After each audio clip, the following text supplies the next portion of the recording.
नमस्कार फ्रेंड्स, स्वागत है एक बार फिर से आप सभी का दिशा एग्रीकल्चर एकेडमी कानपुर के यूट्यूब चैनल पर। आज की इस महत्वपूर्ण वीडियो में हम पढ़ेंगे फार्म पावर एंड मशीनरी यानी agriculture engineering BSc agriculture third semester की ये इम्पोर्टेंट क्लास है। लिखित परीक्षा पर आधारित क्लास है। सो गाइस, इसमें पहले हम कुछ इम्पॉर्टेंट शब्दावली है यानी टर्मिनोलॉजी है जो 3-3 नंबर में आपसे पूछी जा सकती है। तो वीडियो बहुत ही ज़्यादा इंटरेस्टिंग और हेल्पफुल रहने वाली है आप सभी के लिए, इसलिए आप सभी वीडियो को पूरा वॉच करिए। साथ ही साथ अगर वीडियो को बढ़िया लगे तो अपने दोस्तों में शेयर करिए, वीडियो को लाइक करिए और इसी प्रकार की लेटेस्ट और दिन प्रतिदिन अच्छी तैयारी के लिए आप लोग चैनल को सब्सक्राइब कर ही लीजिए। ठीक है, कंटिन्यू करते हैं भाई क्लास को। मेरा नाम है सुमित और आप देख रहे हैं Disha agriculture academy. So guys, first question हमारा क्या है? Mean effective pressure. क्वेश्चन है मीन इफेक्टिव प्रेशर यानी मध्यमान प्रभावित दबाव। सो गाइस, इसकी डेफिनेशन क्या कहती है कि पावर स्ट्रोक के समय पिस्टन पर लगा औसत दबाव मीन इफेक्टिव प्रेशर कहलाता है। मतलब पावर स्ट्रोक के समय पिस्टन पर जो लगा औसत दबाव होता है उसको बोलते हैं मीन इफेक्टिव प्रेशर। इसको किलोग्राम प्रति सेंटीमीटर स्क्वायर में मापते हैं।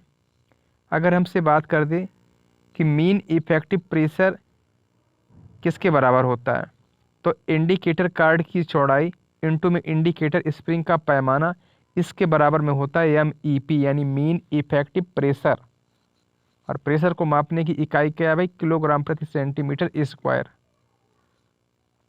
तो ये काफ़ी बढ़िया प्रश्न है, 3 नंबर में आपसे पूछा जा सकता है, इसको आप अच्छे से तैयार कर लेना। नेक्स्ट टर्म क्या है? टॉप डेड सेंटर और बॉटम डेड सेंटर। ये भी 2 पॉइंट बहुत ही ज़्यादा इंपॉर्टेंट हैं, पूछे जा सकते हैं कि टॉप डेड सेंटर क्या है या बॉटम डेड सेंटर क्या है। सिलेंडर में सबसे ऊपरी वह स्थान जहां तक पिस्टन का ऊपरी सिरा पहुंचता है। क्या समझे आप? सिलेंडर में सबसे ऊपरी वह स्थान जहां तक पिस्टन का ऊपरी सिरा पहुंचता है उसको बोलते हैं टॉप डेड सेंटर। सिलेंडर में सबसे ऊपरी वह स्थान जहां तक पिस्टन का ऊपरी सिरा पहुंचता है उसको बोलते हैं टॉप डेड सेंटर। और वह सबसे निचला स्थान जहां पर ऊपरी सिरा पहुंचता है उसको बोलते हैं बॉटम डेड सेंटर। जैसे कोई ये ऊपरी सिरा है और यहाँ तक पहुँचेगा तो ये बॉटम है और ऊपर की ओर जाएगा तो ये टॉप डेड सेंटर है। ये भी काफ़ी इंटरेस्टिंग और इम्पॉर्टेंट शब्दावली है, इसको आप अच्छे से याद कर लेना। और ये सारी शब्दावली जो है जब हम न्यूमेरिकल कराएंगे 4 स्ट्रोक और 2 स्ट्रोक इंजन वाले जो न्यूमेरिकल हम कराएंगे उसमें बहुत ज़्यादा हेल्पफुल मिलने वाला है। तो ये टर्मिनोलॉजी आपको आना बहुत ही ज़रूरी है, क्योंकि जब न्यूमेरिकल बिना टर्मिनोलॉजी के हो ही नहीं सकते। सो गाइस, नेक्स्ट टर्मिनोलॉजी हमारा क्वेश्चन है कि स्ट्रोक किसको बोलेंगे? What is stroke? स्ट्रोक किसको बोलेंगे भाई? तो पिस्टन का ऊपर से नीचे या फिर नीचे से ऊपर, 2 बातें हैं। पिस्टन का ऊपर से नीचे या फिर नीचे से ऊपर चलने की क्रिया एक स्ट्रोक कहलाती है तथा चली गई दूरी स्ट्रोक की लंबाई कहलाती है। मतलब जो पिस्टन है उसका ऊपर से नीचे या फिर नीचे से ऊपर चलने की क्रिया क्या कहलाएगी? एक स्ट्रोक कहलाती है। तथा चली गई दूरी को स्ट्रोक की लंबाई बोलते हैं, means the length of stroke. समझ गए होंगे आप हमारी बात को। इसके बाद में ये काफ़ी अच्छा प्रश्न कि बोर किसको बोलेंगे? What is bore? तो इंजन सिलेंडर का जो व्यास होता है वो बोर कहलाता है। क्या बात आपको बता रहा हूँ कि जो इंजन सिलेंडर का व्यास है उसको बोलते हैं बोर, और इसको हमेशा सेंटीमीटर में मापते हैं। किसी का भी व्यास होता है उसको किस में मेजर करते हैं? उसको सेंटीमीटर में मेजर किया जाता है। ठीक है ना? हाँ, तो ऐसे आप लोग इसको याद कर लेना। एक और बहुत ही ज़्यादा इम्पॉर्टेंट, अब तक का सबसे बेहतरीन और इम्पॉर्टेंट क्वेश्चन, 3 नंबर में ये सवाल आने के पूरे पूरे chance. IHP indicated horse power, सांकेतिक हॉर्स पावर क्या है? वह शक्ति जो इंजन के सिलेंडर में उत्पन्न होती है और पिस्टन द्वारा प्राप्त की जाती है। वह शक्ति उत्पन्न तो होगी इंजन के सिलेंडर में और पिस्टन द्वारा वह शक्ति प्राप्त की जाती है, उसी को बोलते हैं इंडिकेटेड हॉर्स पावर। वह शक्ति जो इंजन के सिलेंडर में उत्पन्न होती है और पिस्टन जो है उसको रिसीव कर लेता है, इसी को बोलते हैं IHP indicated horse power. Power generated in the cylinder and received by the piston. उत्पन्न तो सिलेंडर में होगी लेकिन रिसीव यानी प्राप्त कौन करेगा? पिस्टन प्राप्त कर लेता है। अब ये बहुत ही ज़्यादा इंपॉर्टेंट सूत्र है। मैट्रिक प्रणाली में IHP निम्न सूत्र के द्वारा ज्ञात की जाती है। मान लो क्वेश्चन आपसे पूछा जाएगा और IHP मापने के लिए आप बता देगा कि IHP क्या होगी, तो ये क्वेश्चन न्यूमेरिकल में बहुत काम आएगा, इसलिए इसको अच्छे से याद करिए। IHP means indicated horse power is equal to होता भाई किसके होता? Plan upon 4500 into N/2 for 4 stroke cycle engine. जब चतुर्घात साइकिल इंजन की बात करेगा या 4 घात इंजन की बात करेगा तब तो सूत्र ये वाला यूज होगा, लेकिन जब हमसे बात करेगा नंबर ऑफ स्ट्रोक जो cylinder number of 2 stroke cycle engine की अगर बात करेगा तो ये सूत्र यूज होगा। IHP बराबर प्लान अपान 45 इंटू में N for 2 stroke cycle engine. जब 2 स्ट्रोक की बात करेगा तो ये सूत्र यूज होगा। वेयर इज जहाँ पर P क्या है? P को बोलते हैं मीन इफेक्टिव प्रेशर, जो हम पढ़ चुके हैं। इसकी यूनिट क्या होती है? किलोग्राम प्रति सेंटीमीटर स्क्वायर। अभी मैंने पढ़ा स्ट्रोक क्या होता है? Length of stroke in metre. Stroke की लंबाई मीटर में होनी चाहिए, अगर सेंटीमीटर में दिया तो मीटर में इसको चेंज करना पड़ेगा आपको। Area of cylinder A for क्या हो जाएगा? एरिया ऑफ सिलेंडर का क्षेत्रफल, और क्षेत्रफल होता है वर्ग सेंटीमीटर में,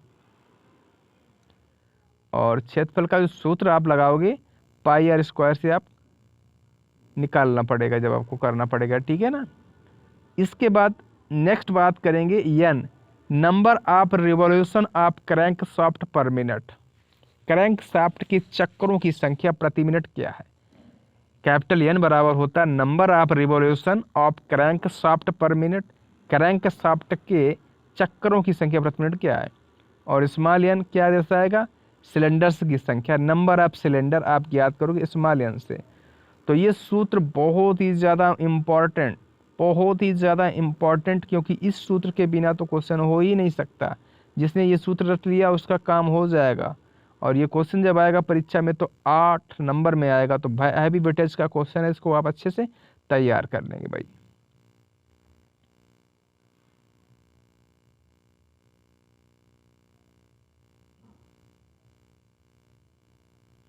इसके बाद और भी क्वेश्चंस हैं। BHP यानी break horse power. Break horse power क्या है? सो गाइज वह शक्ति जो पुली पर कार्य करने के लिए प्राप्त होती है उसको क्या कहते हैं? उसको BHP यानी ब्रेक हॉर्स पावर कहते हैं। ब्रेक हॉर्स पावर क्या है? वह शक्ति जो पुली पर कार्य करने के लिए प्राप्त होती है उसी को बोलते हैं BHP।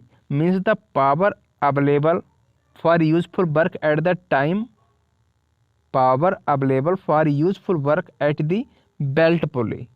वह शक्ति जो पुली पर कार्य करने के लिए प्राप्त हो उसको BHP बोलते हैं। BHP के 2 सूत्र हैं, इनको आप अच्छे से याद कर लो, न्यूमेरिकल में बहुत ज़्यादा काम आएगा। BHP इज इक्वल टू किसके बराबर होती है? IHP means indicated horse power minus FHP frictional horse power, या फिर BHP बराबर होता है IHP इंटू मैकेनिकल इफिशियंसी अपान में 100। तो बहुत ज़्यादा इम्पॉर्टेंट टर्म है, आप इसको अच्छे से याद कर लो। नेक्स्ट है फ्रिक्शनल हॉर्स पावर। घर्षण हॉर्स पावर क्या है? वह शक्ति जो इंजन को बिना किसी भार के चलाने में व्यय होती है। बहुत ही अच्छी बात है कि वह शक्ति जो इंजन को बिना किसी भार के चलाने में व्यय होती है उसको बोलते हैं फ्रिक्शनल हॉर्स पावर। इसके 2 फार्मूला होते हैं, FHP बराबर IHP माने BHP और IHP बराबर BHP plus FHP। So guys ये थी आज की एग्रीकल्चर इंजीनियरिंग यानी फार्म मशीनरी एंड पावर की क्लास थी। टर्मिनोलॉजी 3-3 नंबर में जो प्रश्न आपसे पूछे जा सकते हैं उनको करवा रहा हूँ, और ये सारे क्वेश्चंस आपको आने चाहिए, क्योंकि ये क्वेश्चन जब आएंगे तभी आप न्यूमेरिकल जो करवाएंगे वो आप सॉल्व कर पाओगे।